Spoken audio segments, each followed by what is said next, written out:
schools were closed, the building was closed too. Okay. So then, why we rented this office, because people kept on asking. And honestly, they're the ones who are paying for this rent. So right now, the school department is not paying someone to teach your class. You're providing your own teacher. Well, yeah, and they're paying for it. They're paying you, or they're No, paying? they paid to our organization, and we paid the teacher.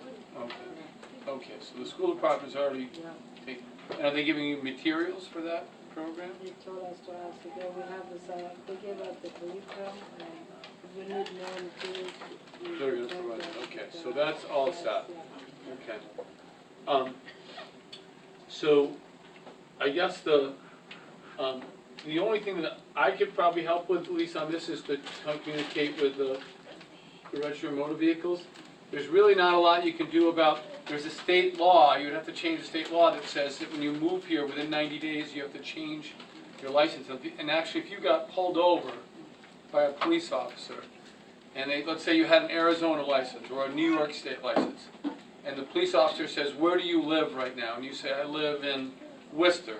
And he said, how long have you lived there? And you say, I've lived there for 6 months. He can write you a very big fine. He can fine you for doing that.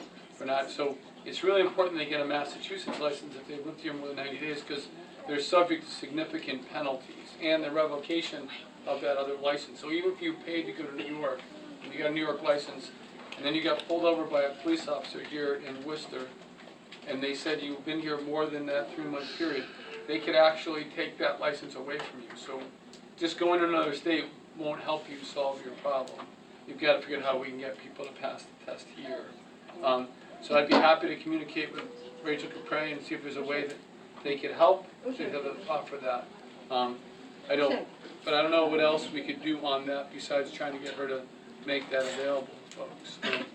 And as far as kind of, if you have some landlords who you're having a hard time with, we would be happy to contact those landlords to explain the situation. If you want to talk to Isabel in my office, we'd be happy to provide, some outreach to landlords to explain the situation that people are in.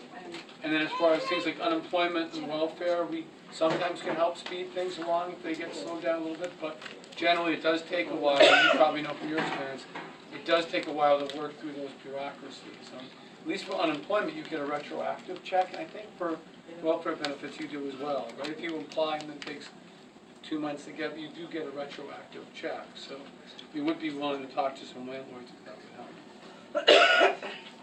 And the other thing is, that was the main goal actually, the main purpose of the meeting. And there are issues they want to talk to you about it. Sure. They want to ask you some questions. Sure. I'm happy to take as many as you like.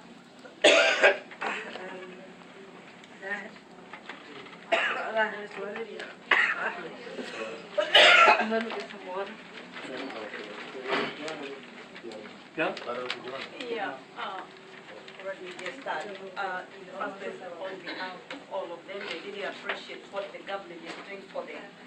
But that issue, going back to the issue of the license, as they say, they all travel to Arizona to do the test, to take the license. This is because there is no translator here in their language. So they are requesting if the state could provide somebody who could be translating for them, instead of all going all the way to Arizona or to other states where there could be somebody who could translate for them. Because some of them, even the ones who come later with no license, will have again to travel back there. And when they come here, there is also this issue of the changing. And by the way, some of them had changed them to the Massachusetts licenses. So, but still when they go there, they still come back here and change the licenses to the MA license. Still going there is money, which most of them do not have. So what could the state do to provide a translator for them? I don't know the answer to that. I'm the mayor of the city.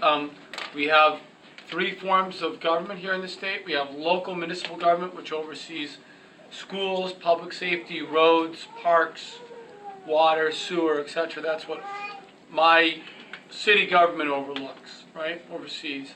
On the state level, the state is responsible for overseeing things like the register of motor vehicles, the state police, and state legislation. So I can communicate with your concerns with our state legislative folks and with the director at RMV, but Worcester, the city government does not oversee that. That would be as far as making translators available, that would be a policy decision of the RMV, of the Registry of Motor Vehicles, and certainly we could ask them to do that. Once again, I would want to encourage folks not to go to other states, because within 90 days, that license is no good. I mean, and if you get pulled over, I've seen it happen, people can get significant fines for not switching their license over, depending who pulls them over. So you could face some pretty significant challenges, by going to another state. And my guess is most states require that you are a resident of that state to take that license exam. So if you go to Arizona and say, I live in Arizona, but you don't really live in Arizona, you're taking that test, you could get in a lot of trouble. You probably could jeopardize your immigration status, because you'd be lying on a public document.